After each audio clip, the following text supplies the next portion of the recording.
నేను చిన్నగా ఉన్నప్పుడు మా ఎదురింట్లో ఉండే ఆంటీ వాళ్ళ ఇంట్లో రిలేటివ్స్ వచ్చేవారు. ఓకే.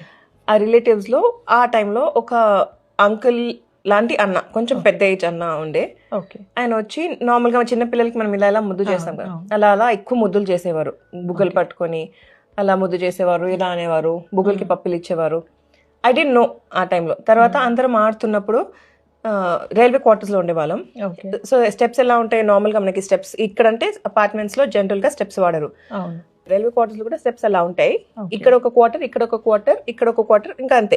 పైన టెర్రస్. సో పైన టెర్రస్ కి వెళ్ళే స్టెప్స్ దగ్గర ఎవరు రారు. సో హైడ్ అండ్ సీక్ ఆడదాము, మనం ఇక్కడ దాక్కుందాము అని చెప్పేవారు. And it will be so much fun.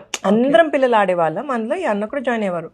పైకి తీసుకెళ్లి ఇక్కడ దాక్కుందాం. నార్మల్ గా ఇప్పుడు మనం పిల్లలతో ఆడినప్పుడు ఎలా అంటాము, యా చుప్పమే దేకలేదు, అక్కడ దాక్కునింది, అలా ఆయన నన్ను దాక్కు పెట్టేసి మళ్ళీ ముద్దులు చేసేవారు. After point I started feeling uncomfortable. కొంచెం ఏజ్ వచ్చిన తర్వాత ఐ అండర్స్టూడ్ ఆయన నాకు ముద్దు చేసేవారు కాదు, ఆయన కోరికలు నా మీద తీర్చుకొని it was kind of a child abuse, sexual child abuse.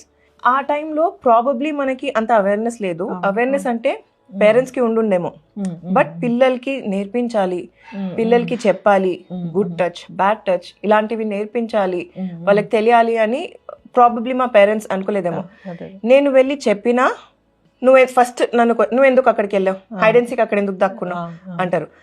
మన పిల్లల్ని మనం ఓకే అలా జరిగిందా, సరే నీకు నేనున్నాను అని ధైర్యంగా చెప్పకుండా ఫస్ట్ మన పిల్లల్ని మనం తిట్టేస్తే వాళ్ళకి రాదు. ఎప్పుడు మనం ఓపెన్ అయ్యి నాతో ఇలా జరిగింది అని చెప్పడానికి ధైర్యం రాదు. సో అదే ఫియర్ తో నేను అలా ఉండిపోయాను, which has been like many years. ఆ తర్వాత పెద్దగా అయిన తర్వాత when I got to know, I understood ఇలా చాలా మందికి జరిగింది, నాకు తెలిసిన అందరికి జరిగింది. This is not normal kind of normal behaviour, ప్రేమ కాదు ఇది. It is some sexual feeling that they have and they take it out on kids.